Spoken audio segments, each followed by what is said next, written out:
Amarga Victoria respectfully acknowledges the first people of the land on which we make this podcast, the Wurundjeri people of the Kulin Nation. We would like to acknowledge that museums, galleries and other arts and cultural organisations within Victoria sit on unceded lands. This is Closer Look, a podcast by Amarga Victoria. I'm Maria Pia Dunn. In reflecting on museums and galleries, it's very clear that they are not static. They are constantly rethinking what they collect, how they interpret, who they speak to, and who they speak with. And at the centre of that work are people and conversations.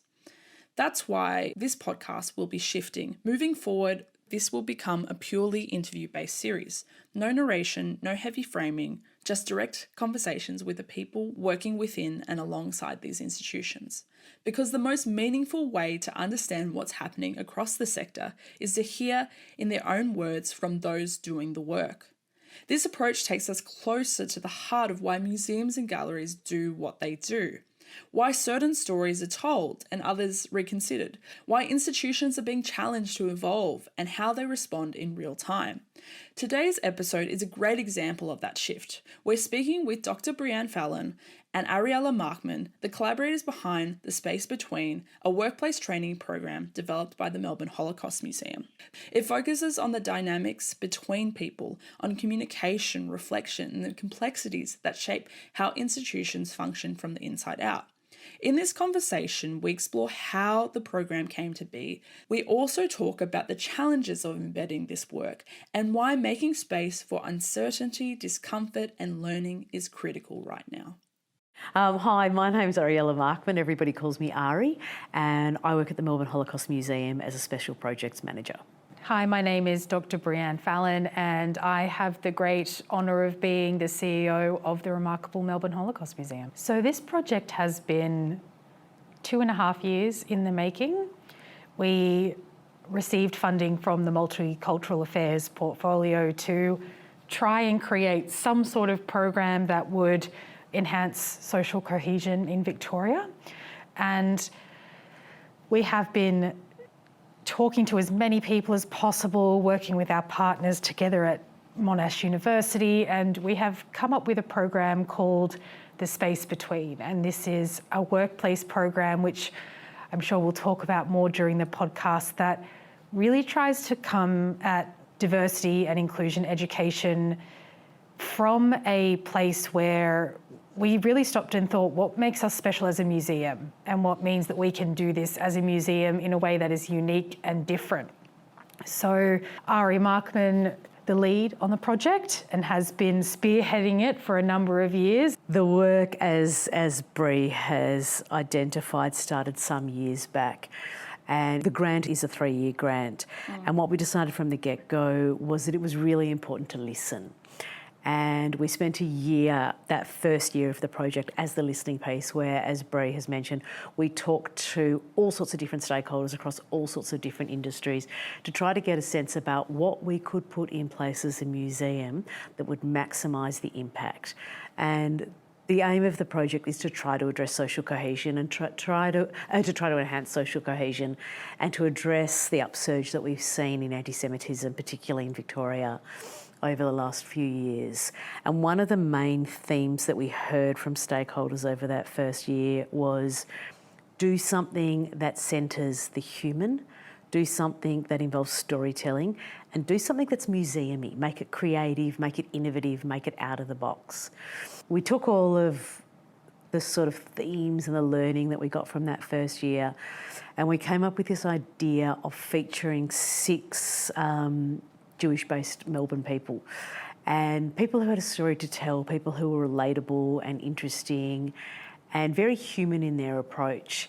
And we have filmed 6 amazing short films, mini docos if you will, that feature these 6 people telling their story, talking about their lives, the things that excite them, the things that challenge them.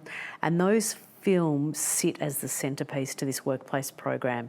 And in effect, those films are the springboard for the discussion.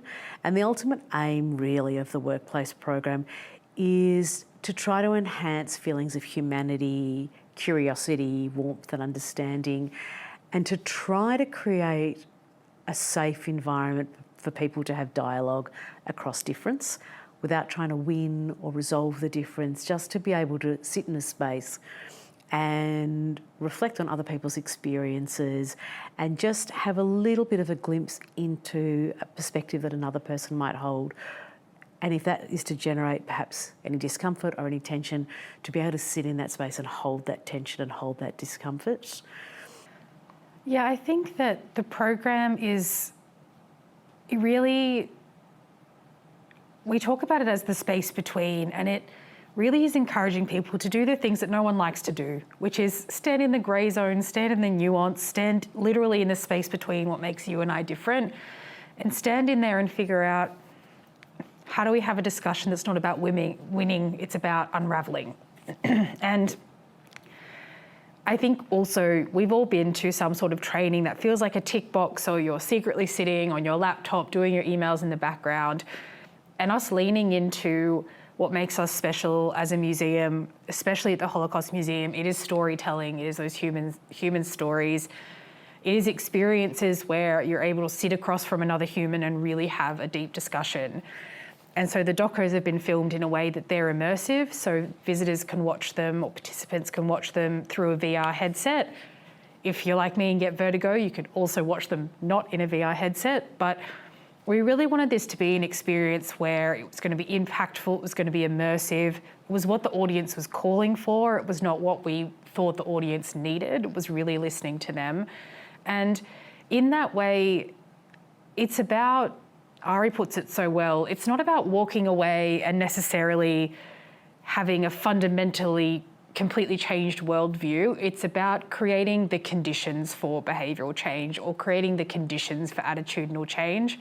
And we all know that you don't do that with facts and figures. You do that with storytelling and with empathy. Yeah, and how do you think that being a museum has grounded the ability to make this work? I think at the Melbourne Holocaust Museum, we are really a museum that is focused on the human, and it is focused on testimony. And we do have a very big collection of physical artefacts, which, you know, they are belongings that belong to our survivors. And so for us, everything that we do is grounded in people. And I think really leaning into what is our purpose and what is our vision, and not just jumping into the workplace training space because there's a lot of call for that at the moment, but jumping into it because it actually is part and parcel of what we do to create a world where hope shines brighter than hate. And so for us, it was looking at what we do as a museum, which is that important work that we do every day, but also how we do it. And how we do it is always through those stories. And so I think for us, it was really looking at what type of museum we are and what type of museum we want to be in the future, and that is one that is going to try and make a difference and make a better world. And I think for us also, you know, we had to sort of meet the audience in the middle a bit too. You know, we would love for everybody to come into our museum to do this program, to feel the humanity of our very beautiful building, to feel, you know, the spirit of the survivors that are here, that sort of underpin that idea of empathy. But we also know that for most workplaces, that's not going to work. So we also have to meet halfway, and we can also take this program to workplaces as well. But it still has that very core element of what makes us a museum and what makes us our museum, which is those stories, those people. And I know for many people listening to this podcast, you know, you think museums and you might think artifacts or exhibitions, but at the heart of any of those things is storytelling. So I think that for us is what really grounded us. And I think at the heart of storytelling is the human. And we really wanted to shine a focus on the people that feature in the stories. We worked with Monash Uni to really ensure that the program and the stories were backed by contemporary research around what it is that you need to put into a narrative, what it is that needs to be included in the story in order to really evoke those feelings of humanity and empathy. And if I do say so myself, the stories have also been filmed magnificently. So these really beautiful, evocative stories which speak to the humans that sit at the centre of them. And we've been fortunate to run one pilot, and I think that it really lands very effectively. And because we are a museum and we are a Holocaust museum that focuses on people and their stories, we wanted to make sure that those stories lay testament to the people in them and what they had to say, what they had to offer. And we're really hoping that people walk away from this 90-minute workplace program with a sense of warmth, with a sense of memorability around the people that feature in them and some of the messages that they're trying to communicate. Something that I'm quite interested in is that in discussions about this program, there's also discussions about the role of museums, potentially some comments around how you see that something like this lands into the general purpose of the Melbourne Holocaust Museum. You know, I have the great sort of privilege of being the CEO of this organisation, and I think our museum has always been a museum that has a very strong vision and purpose, and I feel like we're having a lot of conversations in the sector about what the role of a museum is, and I'm so proud of our museum that we've always been so clear about what our role is, and that is a role that is sharing history, sharing truth, sharing stories that are about the past, but to have an impact on the present and the future. And I think that, you know, when I think about Imaga conferences and, you know, the conversations we're having in the sector and with our colleagues, there's this real sense of the role of museums in the social fabric in terms of social cohesion, how we are a mirror unto ourselves. And I think Holocaust museums have a unique place, especially the Melbourne Holocaust Museum, in that we've always been really strong in doing those things. And so I think this program is probably almost, I don't know how you would put it, so like almost like a capstone example of what museums may not be expected to do, but what we can actually do really well. You know, where these spaces where, and of course there's so many other ways we could talk about this because we're not neutral spaces, and that does need to be recognised, and no museum is a neutral space for anybody. But, you know, we're able to use the resources and skills and expertise and practice that we have as a museum in a program like this, which isn't necessarily about an exhibition or isn't necessarily about, you know, a catalogue or a piece of the collection, but all of those things, all of the practice and expertise we've had in that at our museum have always been about the past, the present and the future. And I think that it really is wrapped up in this program that allows us to sort of take all of those things that we've practiced and learnt, and we'll always keep growing and learning and refining as a museum, and really using them to help workplaces to think about how we exist in society and what our role is. What was the process like in developing it? It's a really good question. The process was really involved, and I think because so much of this project is about listening to others, we really wanted to be sure from the get-go that we were also in the role of a listener. So for the first year of the program, we really listened. We ran a number of different roundtable meetings, as I said earlier, with a range of different people across a range of different sectors, media sector, the tertiary sector, government, business, community. We spoke to lots of different people in lots of different places and lots of different spaces. And we collected up all of the information and the data that we heard over the course of that first year. And we sat with it for a while and thought, what is going to be the most meaningful way for us as the Melbourne Holocaust Museum to communicate what we've heard will be effective?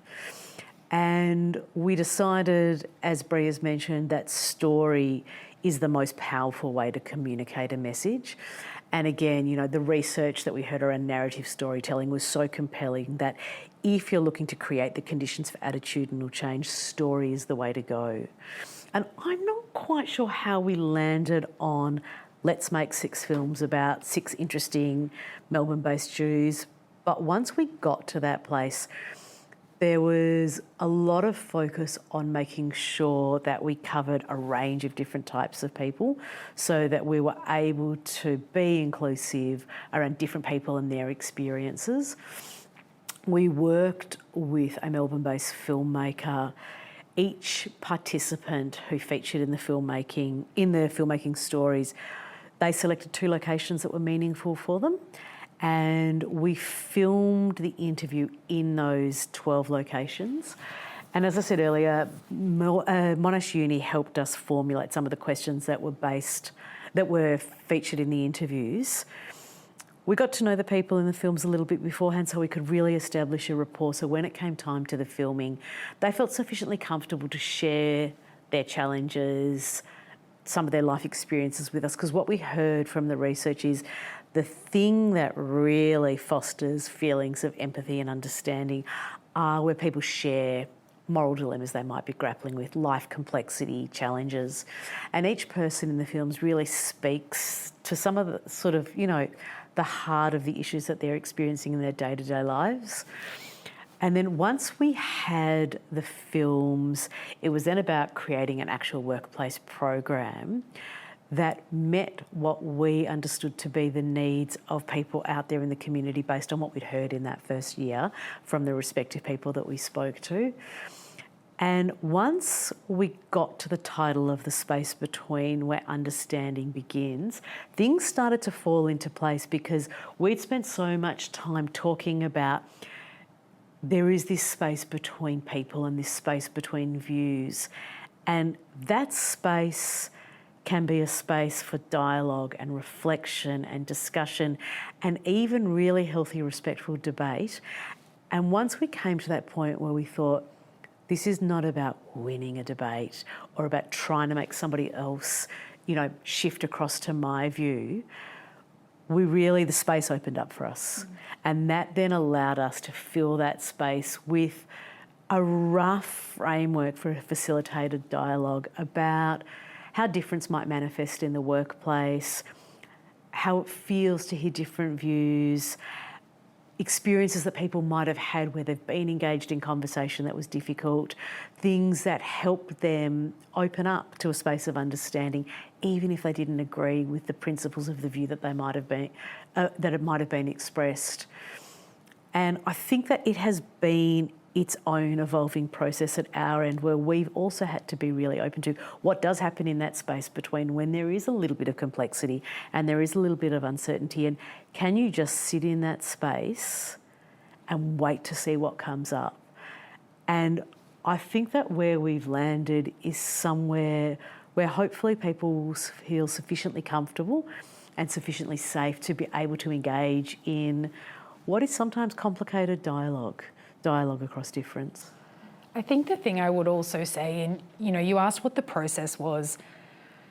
If it's been a long process, and Ari has led it with such sensitivity, but also with real, true collaboration. And the one thing I would like to just say to our sector is the one thing that I love about the museums and galleries sector is everybody is so generous. And at no point have we really been stuck for people to ask for help, ask for ideas, ask for support. Like if I started to name all the people who came in and gave us an hour, 2 hours of their time just to help us about what's going to land, what expertise they have, whether that was andragogical expertise about how to educate adults or how to have brave conversations or anything like that. And our sector, as an underfunded, overworked sector, I just think it's really worth calling out how amazing the support has been for this program and for our museum. And it stems beyond our sector as well. We've had a lot of support from a lot of our partners. I won't name them all because I'll forget one and get in trouble.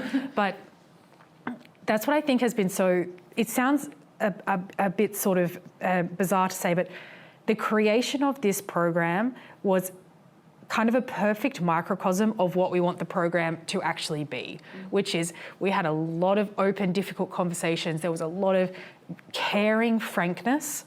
There was a lot of collaboration with people from all different parts of Melbourne and Australia. And that was founded on the heart of this program, about what it means to be able to really meet somebody in the middle and be like, how do we make something work? How do we be together and understand each other? How do we disagree and commit? All those sorts of things. And, you know, of course, there were moments where it was really hard. This program was really hard, especially in the early first year.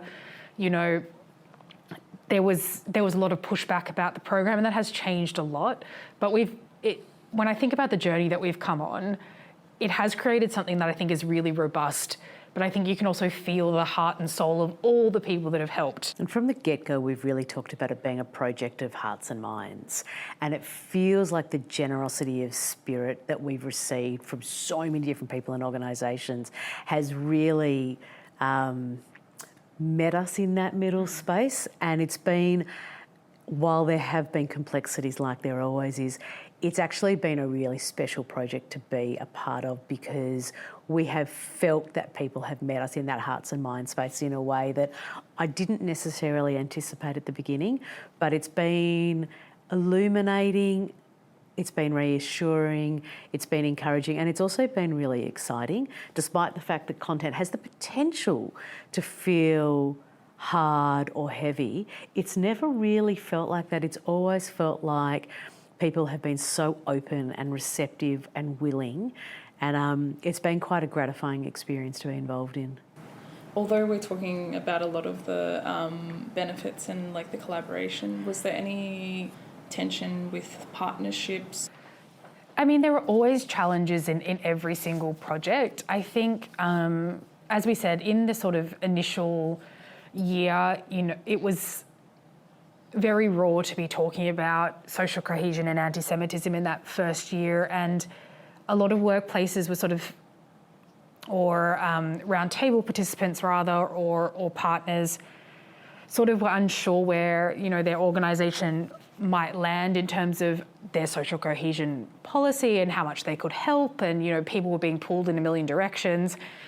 And that's just the case of you know, working in a contemporary world. We're all being pulled in a million directions. I think in the last 12 months, there's been much more of a settled approach to workplaces and partners who really know that, we all know that this is really important work and has to be done.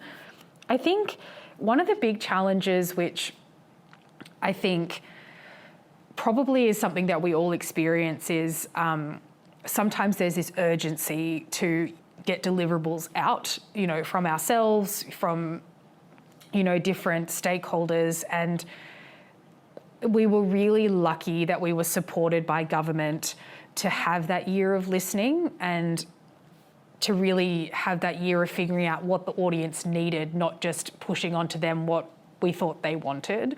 And so what could potentially have been quite a significant challenge has become one of the greatest strengths of the project, in having that year and being supported, particularly by government, to have that year to figure out how to do it well. Yeah, there's just been, at the outset, as Bree mentioned earlier, we weren't sure about the levels of support because it was complicated in the beginning, like it often is when you start a project. But the levels of support that we have received from people has been wonderful. We've had to reach out to a number of different people and organisations for various things, as Bree's spoken about, and we've only been met with support. And it's a real comment on the way that this sector operates. I'm reasonably new to this sector, and yeah, it has been nothing short of wonderful, actually. Perfect. And just, you spoke about it being till the end of the year. What are your plans for this year and potentially going forward? For the rest of this year, we would like to roll it out to as many organisations as we can, organisations of all sizes, whether it be a small business or a large business. We really would like to see as many organisations as possible sign up to do the program, particularly during this year when, as Bree said, we do have funding, and so it is offered free of charge. And then beyond this year, we'd like to continue to roll it out. again, to as many organisations as we're able to, because while the program is ostensibly about social cohesion and anti-Semitism, it's also about what it is that makes us human, what it is that makes us connect as humans, and that goes beyond the 3 years of funding. That's something that we're hoping that we'll be able to continue to run into the future. If people would like to book a program, they want to reach out to us, they can head to our website, mhm.org.au, and head to our learning tab, and you'll be able to see the space between there, where you can actually see a really remarkable trailer of the different films that we've mentioned, which Ari and I have watched so many times, that trailer, and sometimes we just watch it when we're feeling down. It's such a beautiful trailer. And you can also fill in an inquiry form for a booking as well. Perfect. Well, thank you both for chatting with me. Amazing. Thank you so much for having A us. huge thanks goes to Dr Breann Fallon and Ariella Markman from the Melbourne Holocaust Museum for talking about the workplace program called The Space Between. The sound mixing and recording of this episode has been done by me, Maria Pierre-Dunn, and the music for this podcast is by Oleg Fedak from Pixel Bay. This is Closer Look.